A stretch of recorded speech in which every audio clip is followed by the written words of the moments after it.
नमस्कार दोस्तों, मैं प्रशांत कुमार शुक्ला एडवोकेट। साथियों, आज के वीडियो में बात करेंगे दिल्ली हाईकोर्ट का एक और इम्पोर्टेंट लेटेस्ट जजमेंट के बारे में, जहां लड़की के पिता ने एक एफआईआर दर्ज कराई उसके पति के खिलाफ 363-376 के मामले में, जहां दिल्ली हाईकोर्ट ने उस पति के ऊपर जो लगाए गए आरोप थे उसकी जो एफआईआर को रद्द कर दी। आइए जानते हैं इस पूरे मामले को।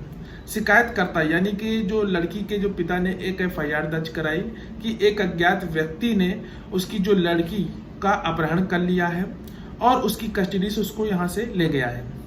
जांच के दौरान जो याचिकाकर्ता को गिरफ्तार कर लिया गया और धारा 173 सीआरपीसी यानी कि फाइनल रिपोर्ट में 363 और 376 आईपीसी के जो धारा है और साथ ही साथ पास्को एक्ट की धारा 6 के तहत आरोप पत्र दायर किया गया, जिसमें याचिकाकर्ता को फंसाया गया था। फिर उसके बाद ड्यूरिंग द इन्वेस्टिगेशन यानी कि जांच के निष्कर्ष के बाद आरोप पत्र दायर किया गया। फिर 164 के बयान में एक इम्पॉर्टेंट बात ये भी आई, लड़की ने अपने 164 बयान में ये कहा कि वह जो याचिकाकर्ता है उसके साथ 2018 में गुजरात गई थी और वो अपनी इच्छा से गई थी। तब उसकी उम्र 22 वर्ष बताई गई तथा वह याचिकाकर्ता के साथ रहने की इच्छा भी व्यक्त की थी।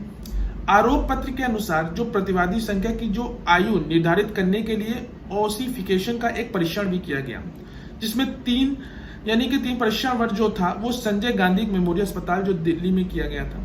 और 2020 में जो अभियोक्ता की जो उम्र थी वो 16 से 18 वर्ष भी बताई गई थी।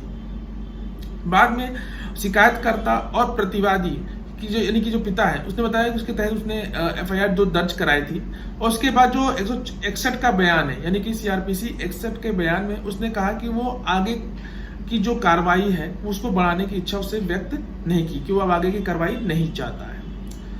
और ये भी बताया कि जो याचिकाकर्ता के वकील ने ये भी कहा कि याचिकाकर्ता और प्रतिवादी यानी कि हस्बैंड और जो वाइफ है उन्होंने अब शादी कर ली है, 2 बच्चों के माता पिता भी बन गए हैं और जो याचिकाकर्ता एक ड्राइवर है और वो अपने बच्चों की देखभाल अब कर सकता है। साथ ही साथ याचिकाकर्ता के साथ एक सुखी वैवाहिक जीवन भी जी रही है और जो उसकी दोनों बच्चों की देखभाल भी कर रहा है। शिकायतकर्ता ने यह भी कहा कि उसे एफआईआर जो है उत्पन्न वाली प्रामाणिक न्यायिक कार्रवाई को जारी रखने में कोई दिलचस्पी नहीं, क्योंकि उसने जो एफआईआर दर्ज कराई थी वो गुस्से में आकर और गलतफहमी से वर्तमान एफआईआर दर्ज कराई थी।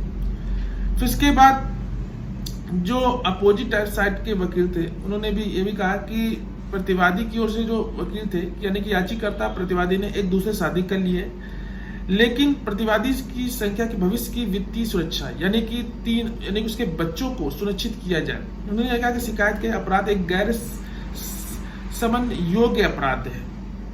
आगे कोर्ट ने इन दोनों को बात को सुनते हुए और यह कंक्लूजन दिया कि जो पति है उसके ऊपर जो आईपीसी की जो धारा है यानी कि 363 के तहत जो अपराध है उसकी जो एफआईआर हुई है उसको कोर्ट ने रद्द कर दिया, क्योंकि इसमें इंपॉर्टेंट चीज इस जजमेंट में ये था कि लड़की ने अपने 164 के बयान में ये बताया था कि वह अपने उस पति के साथ रहना चाहती है और अपने इच्छा के उसने व्यक्त की थी।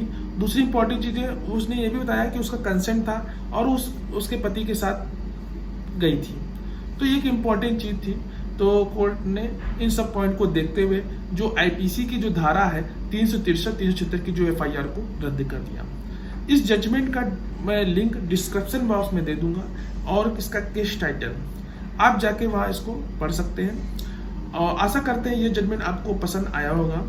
और अगर आपकी कोई भी क्वेरी हो रिगार्डिंग इसी तरह के किसी मैटर से तो आप मेरे दिए गए व्हाट्सएप नंबर पे भी हमसे संपर्क कर सकते हैं। मिलते एक नेक्स्ट वीडियो में, तब तक के लिए धन्यवाद।